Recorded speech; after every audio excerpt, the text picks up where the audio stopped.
3 months ago, I threw down the gauntlet for myself and committed to posting 3 YouTube videos per week. Very imperfectly, I just said I'm going to treat it like a messy experiment instead of trying to make everything perfect. Instead of trying to figure out every nuance of YouTube, I'm like, nope, I'm just getting in there and I'm going to do it for 90 days. 3 videos a week, which is no joke. And today is the day of reckoning. I'm about to pull back the curtain and show you the exact numbers from the 90-day challenge, the good, the bad, the what was I thinking moments. And importantly, I'm going to show you how I evaluate any marketing in my business. YouTube is marketing, okay? So I'm going to show you how I evaluate this so that you can also use it for your marketing, for your emails, for the in-person conversations that you're having. If you're active on social media, for that, for your website traffic, anywhere where you are putting out messaging into the world to talk to real humans, online and in person, we have to evaluate it and know if it's working. We have to know what parts of it are working and what parts to not do anymore. So I'm going to show you exactly how to do that. I'm Andrea Nordling. If we have not met, I have helped hundreds of holistic nutritionists and health coaches to build big businesses without relying on social media. I have been in business as a business owner for over 20 years in 3 different industries, and I know how important evaluation is. Even though as I say that word, I say evaluate, and I'm like, what? Numbers, data, not my favorite thing. Slowing down and actually finding the numbers and the data to evaluate, also not my favorite thing. But this is how you make money. This is how you run a business. It's super important. So if you're having any resistance whatsoever to evaluating anything in your business, just like I do, believe me, I get it. You are going to really, really resonate with what I'm about to show you because I'm going to challenge that belief and I'm going to show you how it's going to make you a lot more money so you can help a lot more people. Okay, before we get into it, I want to let you know that the evaluation framework that I'm going to teach you right now, super simple. It's just one of the many, many nuances of running a very profitable health and wellness business that I want to teach you.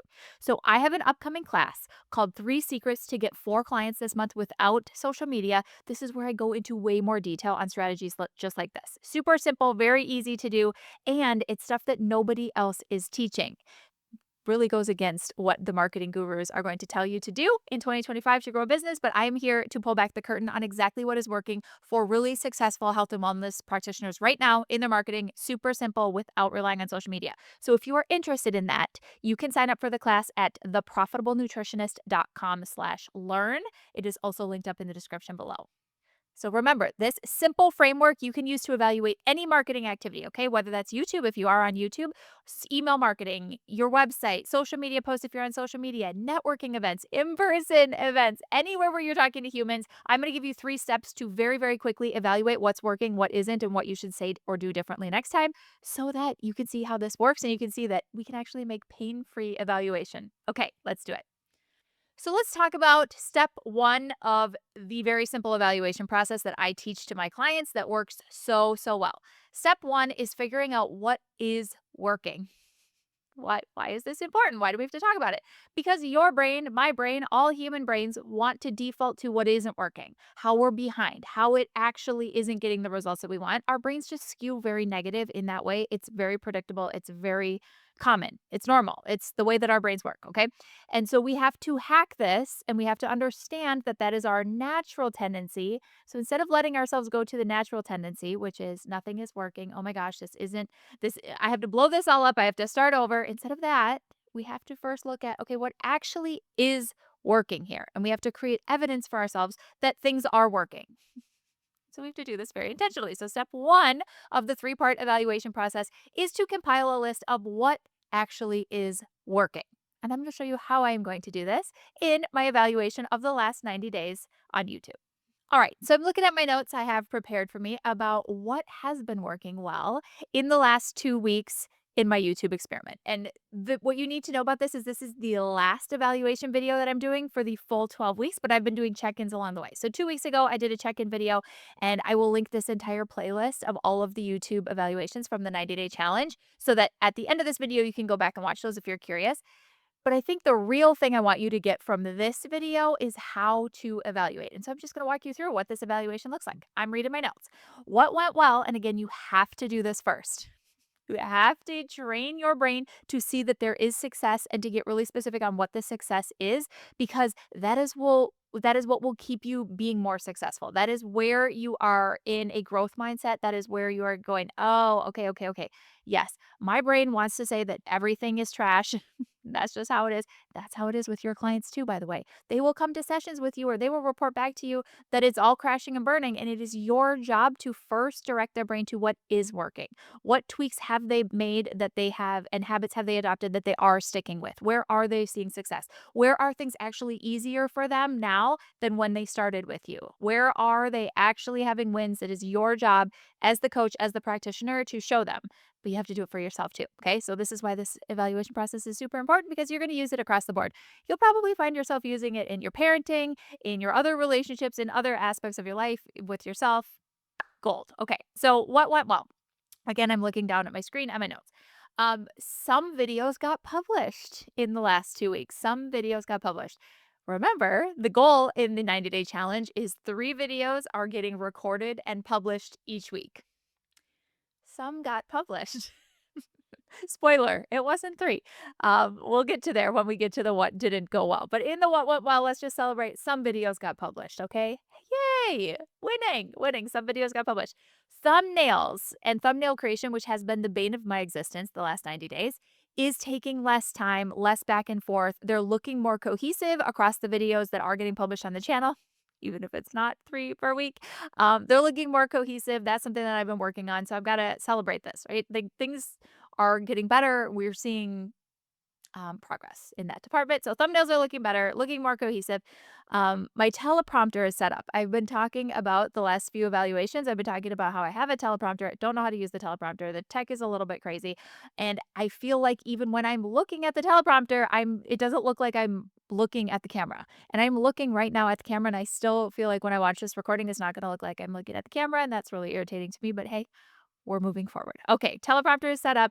I got over that. That was a big tech hurdle. These are things to celebrate, my friend.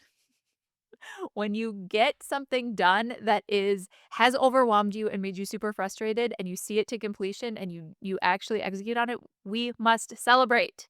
Tech is a great area to do that. So, I'm going to celebrate that. The QC process for these videos, QC quality control, is drastically improved. So, over the last 90 days, this has been a really fun journey with me and a few contractors on my team where we've been figuring out what is our process of me getting the idea for a video, outlining the video, then recording the video. We need to figure out what we're going to title it. What is the thumbnail going to look like? The video, then raw video has to get to the editor. He has to know, oh, okay, a video is ready for me to edit. Then he has to send it back for us to review. So somebody has to QC that and then send back feedback to him. Like, we need to change this, we need to change that. Then we have to have a final version that gets uploaded to the platform. There's a description that goes in the video. The thumbnail has to be put in. It has to be optimized with an end screen. There's like a lot of stuff that happens for a YouTube video to actually get to your screen right now. And so who's in charge of that? Who's handling every step of the way? How are we communicating the steps? And is the most important to me at the end is, has this been QC'd? Somebody has watched it all the way through, hopefully a few somebodies and hopefully multiple times, to make sure that it is polished and that there aren't edits that need to happen before it gets sent out in the world. And I'm sure that we've made mistakes on that, but that has been a process. And that has been something that the last 90 days have been what we're working on over here behind the scenes. Like, what are the processes? How do we make that more efficient? How do we make that better? How do we communicate better as a team? And how do we make sure that the end result is improving, and that we have high standards for that? So I'm sure a year from now, we are going to look back on these first videos from these 90 days and we're going to go, oh my gosh, what were we doing over there? Look at the quality of this. I can't wait. I can't wait to look back on these videos and think that they're awful, because that means that we've improved a lot and we've learned a lot. So, the last 90 days, we've learned a lot about that process. But what's going well is that the QC process is chugging along. It isn't me doing all of it right now. And at the beginning, it was. I had my fingers tightly gripping every bit of the process, and I wanted to make sure that it was happening a certain way and that edits were being done and then they were coming back and that they were done. So I was watching each video multiple times all the way through, which is really painful to watch yourself on camera. I don't love that process. And so anyway, that has been a whole thing.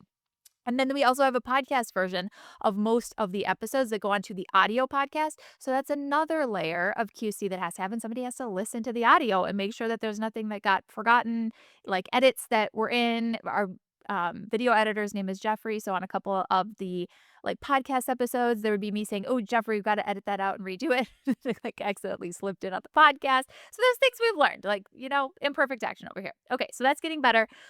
Team is getting better video ideas for me. So a big part of the process is figuring out what to even record videos on for you guys.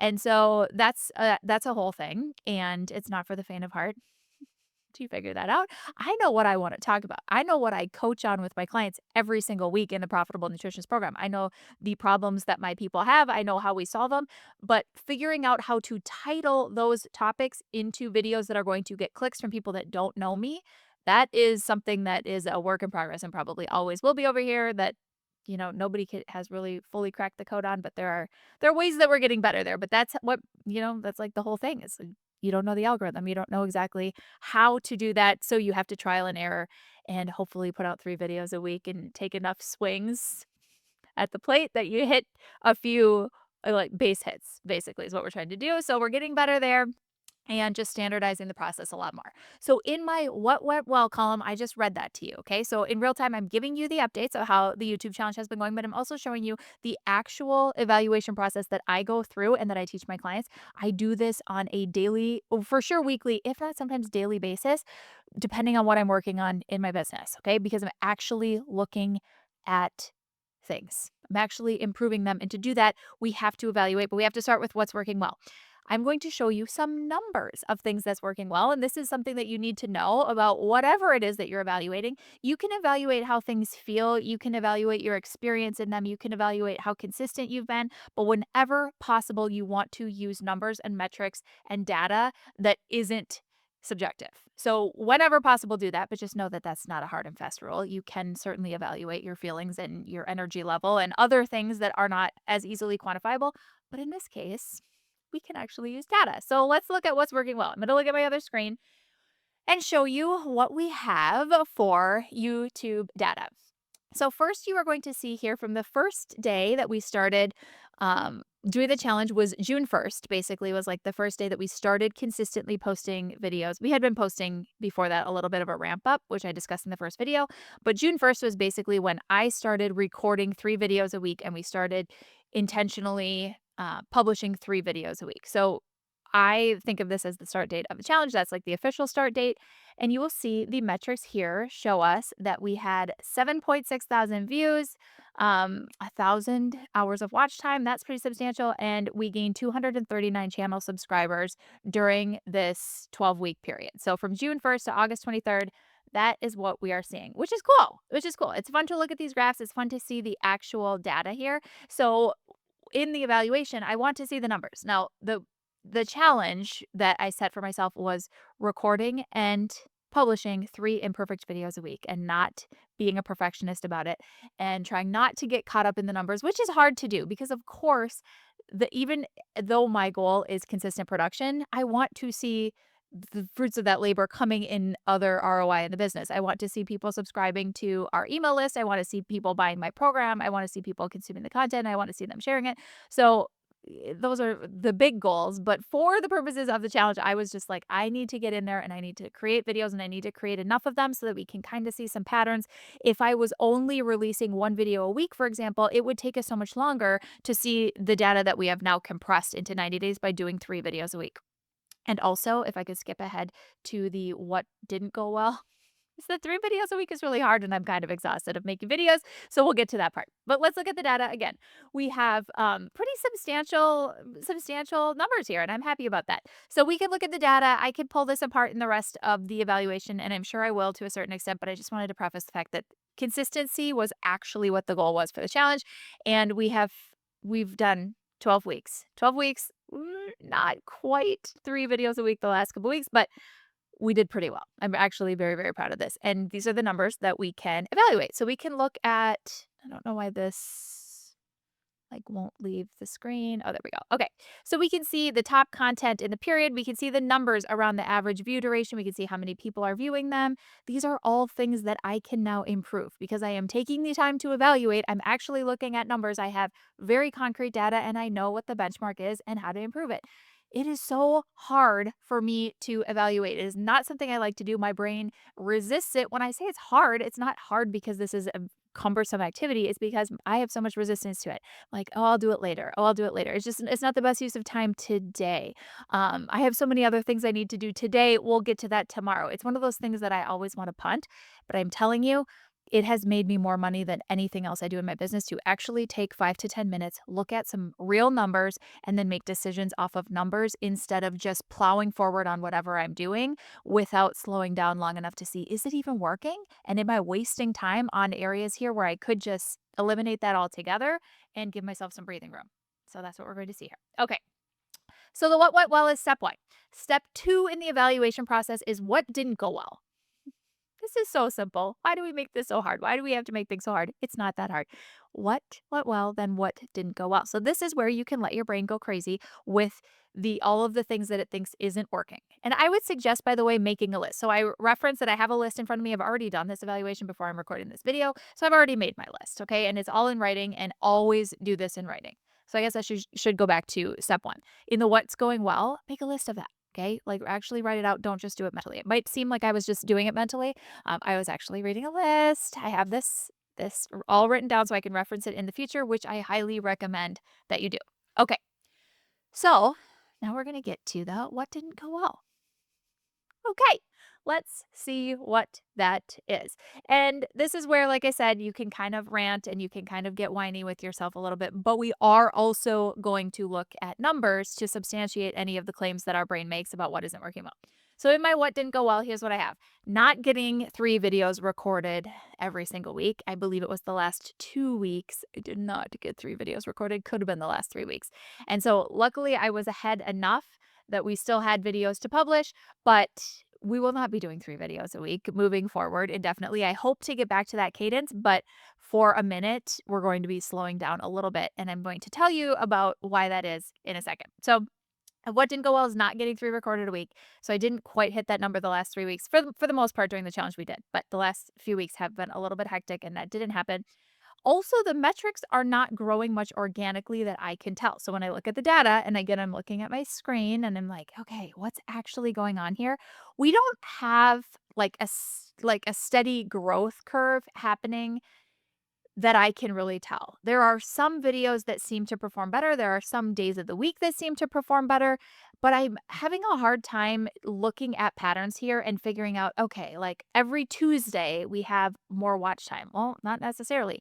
And so I'm taking these videos when they publish, and most of the time I'm sending them out to our email subscribers. So on days where I don't send the videos out to our email subscribers, we don't get a ton of views or watch time on it compared to when I send them out to my email list and then people click to the video from the email list. So that tells me, as I'm as looking at the data, that we aren't having a lot of people finding the videos from YouTube necessarily. They're mostly coming there, or the majority are coming there from me sending that out to my warm audience and my email subscribers, which is great that they are clicking. And also, the point of publishing videos on YouTube is to have a wider audience finding me, being exposed to what I do here at the Profitable Nutritionist, and subscribing to the channel and watching more of our videos. So it doesn't seem like that is happening. I have some hypotheses about why that is, which is why we're going to slow down production and try to clean up some of those things so that we aren't wasting time creating videos that nobody is seeing. But the reason that I am confident making that decision is because I'm actually looking at the data and I'm actually looking at the numbers, this would be so hard to do if I was just basing it on my feelings and I was just based on like what I have a hunch is happening. And that's how a lot of us run our businesses. I certainly used to. And it's like having a blindfold on. So we always want to look at numbers whenever possible. This is how we do that. Okay. So what we are seeing is this is the number of subscribers, this is the number of views, watch time hours. Again, I showed you where I can see the actual video topics that seem to be resonating most with people. And I can click into those videos and I can look at, okay, what was the hook that I used there? What was the topic of the video? Like, why do I think that that one performed better than some of the other ones? And we can do some deep dives on those, which I have also done. And I will reveal what I have gleaned from doing that. But I've already done that. I want to show you this graph here for the dates that we're looking at, June 1st to August 23rd, in comparison to the last year. So we have had a YouTube channel for maybe 7, 8 years, something like that. There were videos on here before, but not consistently updated. I mean, we would maybe put a video on when we had like a launch we were doing and people needed to go watch a certain video. We would upload it to the channel, which is what you're seeing here on this big spike. This was during a launch last September where we had training videos for 5 days that were getting dripped out and people were coming to YouTube to watch them. So we had a high amount of views on Monday and then Tuesday and then Wednesday and Thursday of that launch week. And that's what that spike is there. That's not organic traffic to YouTube. But if we look at everything in between, just organically people finding the videos and watching videos randomly on here and what that looks like, nothing really happening too much until this 90-day challenge starts and we start posting a lot more videos and intentionally sending traffic to YouTube. We are organically getting new people to the channel. It's just not a ton of people. So yeah, we can see that that's all going up. Watch time is going up. This is like a little bit more fun of a graph. You can see that over here though, during that launch, a lot more people watching a lot longer videos when we were sending them there for the launch. So note to self on that. And subscriber gain was 368 subscribers over the last year, of which 239 of those were in the last 90 days when we've been diligently. I say we. I mean, I'm posting the videos, but this is a team effort. I do have a team here. So when we have diligently been posting the videos, the majority of those new subscribers are coming. Just good to know. So again, what I'm doing here is I'm looking at data over time. I'm not just making assertions that I can't back up with numbers. I have numbers here, so I just need to be a little bit like a little bit more detailed and go find the numbers and then use them so I can make decisions. This is what I'm showing you for your business. So where do you have those numbers? If you are analyzing your marketing, how many conversations are you having with people in person? This is something that I highly suggest that people track. Every single week, track how many conversations you have with potential referral partners, potential clients, people in your life about what you do. Track those conversations, the number of them. Because if you are actually tracking the number, then you can evaluate if you should be doing more or less. Are they working? Are they not working? Then we can get nuanced on like, okay, in this specific conversation, what went well, what didn't go well, and what am I going to do differently? And if you slow down enough to do that, you will see patterns. You will see when people engaged with you, when they were interested, when they asked more questions and wanted more follow-up. You'll be able to figure out why that was. What did you say or what did you not say? What did you do or what did you not do that inspired that reaction from them? If we never slow down to do this, if we never evaluate, if we never actually ask ourselves some really basic questions about what's working and what isn't, we'll keep doing the same stuff that isn't working. Let's not do that. Let's actually use data. Track conversations, track website visits, track email click rates. Open rates aren't very reliable. I wouldn't actually track that. I would track click rates in your emails if you're sending marketing emails. If you are active on social media, how many people are actually responding to that, are commenting, are DMing you afterwards, and track those things and then look for patterns. Why is that happening or not happening? Let's actually fix it. I see people that spend hours and hours every single day, not even every week, every single day, creating content on social media that nobody sees, writing marketing emails to their email list that nobody is opening or clicking on, that isn't resulting in clients to them, but they just keep doing it. Well, let's not do that. Okay. Let's make sure that it's actually working and we can figure out why it is or isn't so that we can get to the point where it is. We don't want to waste time on stuff that isn't working. We want to, as quickly as possible, trim the fat on the stuff that isn't getting results and double down, triple down, quadruple down on the stuff that does get results so you can be efficient and not be burned out and not be working all the time. Obviously, you can tell I feel very strongly about that. So that's what you need to know about step 2, which is what didn't go well. Make a list, let your brain go crazy about what didn't go well, put metrics to it as much as possible. And that brings us to the third part of the evaluation process, which is super simple. And that's what am I going to do differently? So now we're going to look at what didn't go well. And we're going to look at the numbers that correlate with it.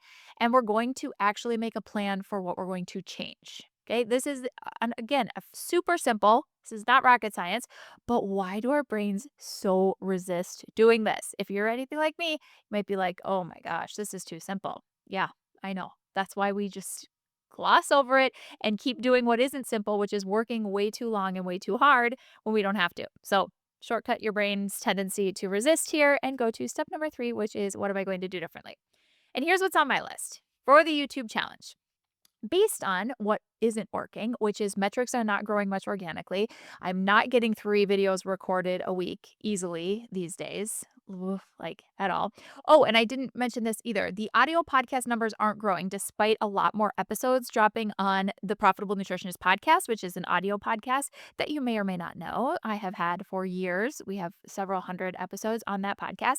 We are repurposing the audio from YouTube videos onto the audio podcast. And because I've been releasing 3 videos every single week for the last 90 days, we've had a lot more podcast episodes going out than historically we have. It used to be 1 audio podcast per week. Now it's been 3 most weeks, if not more. And so I expected to see massive download numbers on the audio podcast because we're just putting a lot more content out. And what has happened is they actually stayed the same, which is so curious. So again, taking the time to look at the numbers. I just thought math, if we're doing 3 times as many episodes, we're going to have 3 times the number of downloads, and we don't. So what does that tell me? That tells me that people actually do not have the capacity to listen to 3 episodes a week. They're not downloading those episodes. They're not listening to them. Interesting. Okay. Well, I have a lot of historical data on 1 episode per week and what our numbers are around that. So I can now see that having more podcast episodes actually isn't useful in this instance for my audience, or at least it isn't right now. Okay, interesting. So I have the data, so I'm looking at that. Okay, if I'm being honest, there is a little more last minute Lucy on reviewing and QCing and scheduling than I want to because I'm still the bottleneck on the final scheduling of all the YouTube videos. So I want to know like everything is the way I want it to be when I push schedule for it to get published.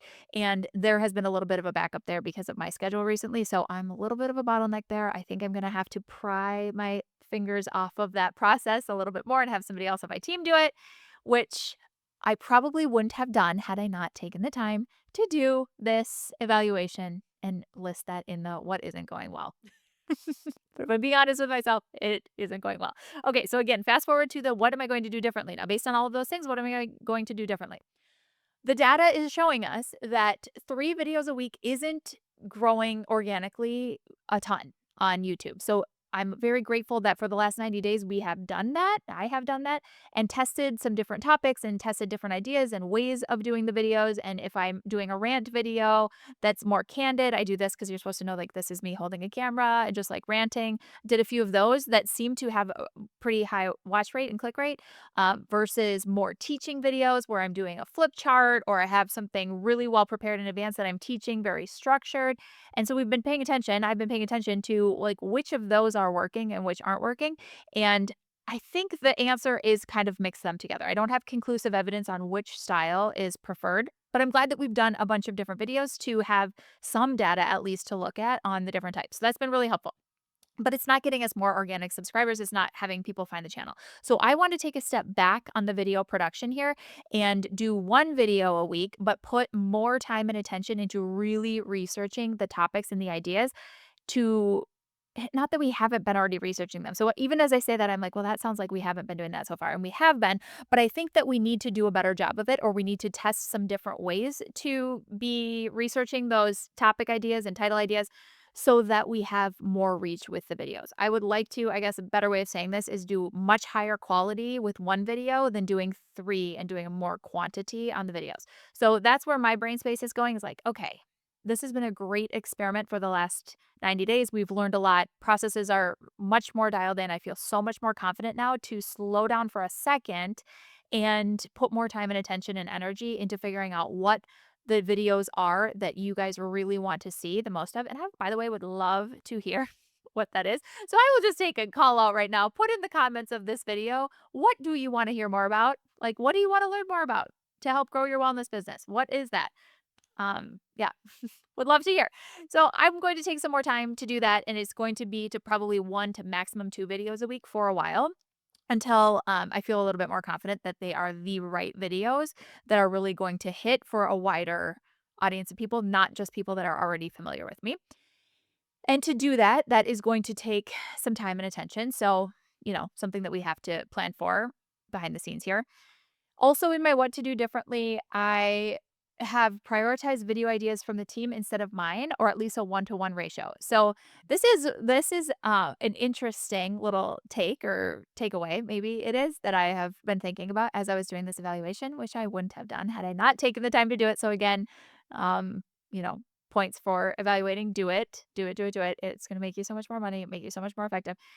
I think that my video ideas, although I know that I'm teaching what you definitely, if you're an ideal client of mine, I know I'm teaching what you need to hear because again, I am coaching in a program. I am like elbows deep with holistic nutritionists and health coaches and wellness practitioners that are building a business online right now in 2025 every single day, work day of the week. And so I know what's working. I know what isn't working. I know what questions you have.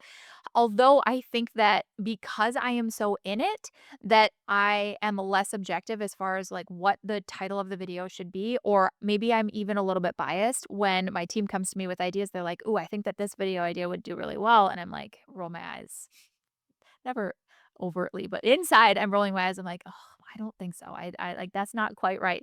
And I think I need to let my ego take a back seat and try some of my team's ideas that don't really appeal to me, but like let's test them out a little bit. So that's me just being a human and saying, "Okay, I want to prioritize some new, different video ideas than what I think is going to be the thing because we got to experiment a little bit around here." So, this is me holding myself accountable on that as I make this video.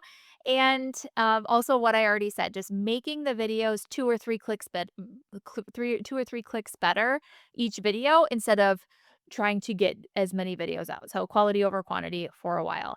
And that also is substantiated with the podcast downloads. So, like I said, upon looking at the data of the podcast downloads, the audio podcasts, and seeing that those haven't increased, even though we are substantially higher in the amount of content that has been going out. It's interesting. It is also summertime, it has been summertime for the entire challenge, which is a lower, like always a lower listen time. Like we have less downloads every summer. Most podcasts do. So that is somewhat of a factor, but it's like, it's so not 3 times, but like it's the exact same numbers we normally have. So that also just tells me that, there's less consumption happening anyway. So we're going to take the foot off the gas a little bit. I feel super confident in doing that because I have looked at the numbers and because I have data behind it, which again, for the 100th time, I will reiterate is why you have to evaluate your marketing. You also have to evaluate your sales process in your business. You also have to evaluate your client delivery process. How do you do that? Well, you use the same method. What's working well? Create evidence for your brain first that things are working well. Because otherwise, it'll say, like, nothing is working. Let's burn it all down. Let's start over. Of course, that's what our brains like to do because starting over at the beginning feels really good. The possibilities are endless. Oh my gosh, we love to learn new things. We love to start new things. What we don't love to do, most of us, is to iterate and iterate and iterate and tweak and make it better and keep doing the same thing when it isn't working and getting the results that we want it to get exactly. We don't want to keep going then. We want to go back to the beginning when it was super fun and we were learning and it was like the sky is the limit. That feels great. Doesn't feel great to be in the slump, in the figuring it outness. So, in the figuring it outness, start with what went well. Make sure that you're creating evidence for that. Then, what didn't go well, get detailed data, data, data. Wherever possible, go get numbers. Look at actual numbers. Don't just assume, don't just guess. The numbers will tell a story for you. And then, thirdly, based on that data, what am I going to do differently? Now, this is your battle plan. This is what you actually need to plan for. You need to put this in your calendar. You need to figure out over the next week, 2 weeks, 3 weeks, 3 months, how am I executing on the things that I just figured out I need to execute on? How am I actually making these changes? What is the battle plan for it? Now, it is up to you as the business owner to actually go do the things differently and to implement it. Hopefully, it's going to be, oh, there's stuff here that I've been doing that I don't need to be doing anymore. I need to do more of this one or two things instead. There's 20% usually that's getting 80% of the results. We want to figure out what is the 20%, throw away the other 80%, and double down, triple down on the 20%. But you'll never know what that is if you're not evaluating, hence this entire video. So, my final words of wisdom from the 90-day YouTube challenge, I'll take this, but then I'm going to equate it once again to everything else in your business, is just do it. Like, do the challenge, do the thing, imperfectly take the action. We as business owners and your clients as humans on this earth as well don't want to put in the time on a goal, whether that's a health goal or a business goal, doesn't matter, if we don't know that we're going to get the ROI. If we don't know that we're going to get the results, our brain will come up with all of the reasons why it's a terrible use of time, it's a terrible use of money, it's a terrible use of energy, it's a terrible use of resources because we don't have the guarantee. And the bottom line is we're never going to have the guarantee. We just don't have that. We don't have the crystal ball. We never know if things are going to work exactly how we think they're going to. We got to do it anyway. Like you have to do it in your business. I have to do it in my business because we have goals. There's a reason you're watching this video, right? Your clients also have to do it anyway. There's no guarantee that they're going to get the results that they're going to get, but they're guaranteed not to get them if they don't start, if they don't try. This is what we have to do, right? And we can hedge our bets to get better results if we have a process for evaluating, which is again why I'm always going to bring this back to you do this for you, for your business, for your goals, and then you teach this to your clients as well because they will get better results. If they have a framework for evaluating what's working well, what isn't, and what they're going to do differently, then they'll actually start to think in that way and they will get better results. So, this is your fail safe. Evaluating in your business, evaluating for your clients, use it everywhere. The point is not to have a system in anywhere in our life, I don't think anyway, where we are never going to fail. The point is seeing, okay, where am I failing here? Because that was definitely going to happen. That was always part of the script here. Oh, and how can I do fail less? How can I fail faster so that I can then figure out where those failures were and get them out of the way now so I can do less of them moving forward? Hopefully, this evaluation process helped you with that. And of course, if you want to see the rest of the YouTube challenge, we are going to link that up in this playlist for you. What else do I want you to do? I seriously want you to comment on this video and tell me what other videos do you want me to create? What other topics do you want me to go deep on? I would love to hear because I am deep in the research right now of figuring out what I can create that is going to be the most valuable and helpful for you. So if you're a wellnesspreneur, comment on this video. Tell me what that is and watch this playlist next.